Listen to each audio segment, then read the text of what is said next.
4 ans après son lancement, la Grande Punto évolue et change de nom, devenant tout naturellement la Punto Evo. Et le moins que l'on puisse dire, c'est qu'avec cette évolution, Fiat semble avoir écouté ses clients. Après 450 000 Grande Punto commercialisées en Europe, Fiat a voulu faire progresser sa citadine en qualité, en sécurité et en technologie. Extérieurement, c'est principalement l'avant qui en fait les frais. On disait la Grande Punto trop fragile en ville à cause de ses beaux pare-chocs inexistants. Qu'à cela ne tienne, le constructeur a doté sa Punto Evo d'une vraie protection à l'avant avec un pare-choc qui coupe l'énorme calandre béante en deux. Ok pour l'efficacité, mais par contre esthétiquement, on est bien loin de l'inspiration Maserati de la Grande Punto. Surtout que les phares ont eux aussi été modifiés et qu'une barre chromée vient surmonter la calandre et enchâsser le logo un peu à la manière de la Fiat 500. L'arrière reçoit lui aussi un début de protection, même si les côtés ont été oubliés, les optiques arrière sont à LED et le logo Evo fait son apparition à la place de l'ancien et très réussi logo Punto. Une version revue et corrigée, plus sobre, venant prendre place au centre du haillon, sous le logo Fiat qui déclenche également l'ouverture du coffre. Un coffre qui avec 275 décimètres-cubes se révèle honnête, mais un coffre qui fait tâche avec la finition bâclée de sa moquette, coupée et ajustée approximativement. Dommage car de gros efforts ont été faits par ailleurs sur la qualité des matériaux et des finitions, ainsi l'habitacle entièrement revu donne justement une impression de qualité. La planche de bord, totalement redessinée, reçoit un revêtement exclusif iTouch, disponible en 3 coloris. La console multimédia est entourée de plastique laqué rappelant la Bravo. Quant au tableau de bord, il est lui aussi totalement nouveau avec des compteurs cerclés de chrome.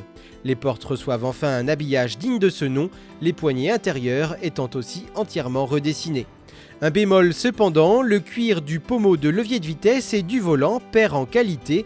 Proposé en option sur notre finition dynamique, nous avons d'abord cru qu'il s'agissait de plastique imitant le cuir.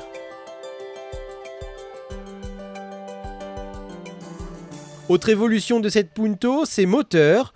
2 nouveaux blocs essence font leur apparition, les 1,4 L multi-air de 105 et 135 chevaux. Le diesel n'est pas en reste avec le nouveau 1,3 L multi-jet de seconde génération de notre essai.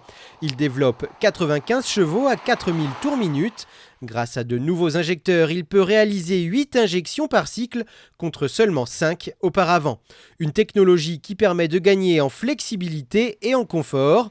Avec 200 Nm de couple dès 1500 tours minute et une consommation en cycle mixte donnée pour 4,2 litres au 100 km, ce petit 1,3 litre multi-jet 2 offre 5 chevaux de plus, des consommations en baisse de 2%, des rejets de CO2 s'élevant à seulement 110 grammes par kilomètre, 107 grammes pour la version équipée de la boîte robotisée Dualogic et des émissions d'oxyde d'azote en baisse de 30%. Concrètement, la voiture se montre dynamique, même si on aurait préféré une boîte 6 avec des rapports plus courts.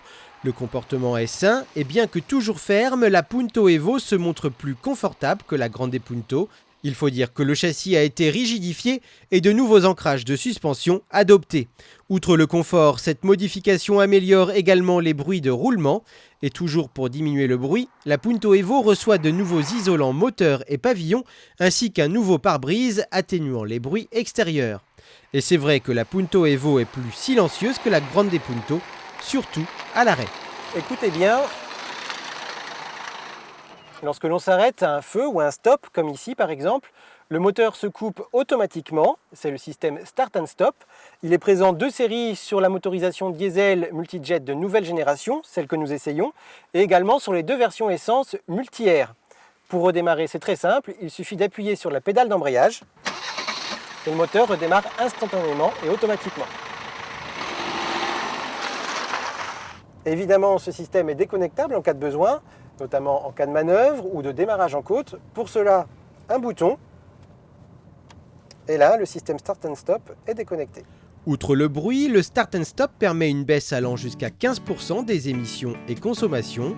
Sur le plan de la sécurité, cette Punto Evo est richement dotée avec l'airbag de genou dès le premier niveau de finition et 7 airbags dès le second niveau. Certains équipements auraient cependant mérité d'être présents sur plus de versions, à l'image de la climatisation bizone et du régulateur de vitesse, présent de série uniquement sur la finition émotion. Quant aux capteurs de recul, ils sont en option pour l'ensemble de la gamme, au tarif de 350 €. Autre nouveauté de la Punto Evo, le système multimédia Blue Enemy. Jusqu'à présent, le Blue Enemy Nav permettait de naviguer, mais avec des indications qui s'indiquaient uniquement dans le tableau de bord. La Punto Evo peut recevoir en option une prédisposition pour un système de navigation TomTom. Un support spécifique permet d'installer un récepteur. Il s'agit du nouveau TomTom Go 750 mais adapté à la Punto Evo. Interfacé avec le Blue Enemy de la voiture, il permet de gérer son téléphone, sa musique, sa navigation, mais aussi sa conduite et son impact environnemental. Les données de l'EcoDrive peuvent ainsi s'afficher directement sur le navigateur TomTom, indiquant en temps réel les consommations et rejets et conseillant le conducteur sur le bon moment pour passer ses vitesses.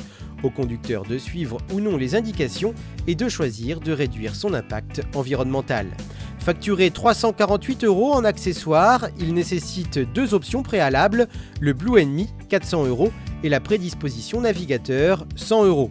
Ça fait cher, mais ainsi équipé, la Punto Evo offre un confort et des possibilités plus qu'intéressantes.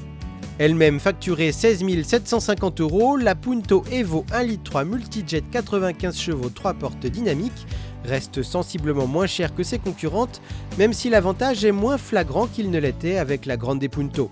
Quant au premier prix de la gamme Punto Evo, il s'élève à 11 490 € pour la version 1,2 litre essence de 65 chevaux, 3 portes en finition Team.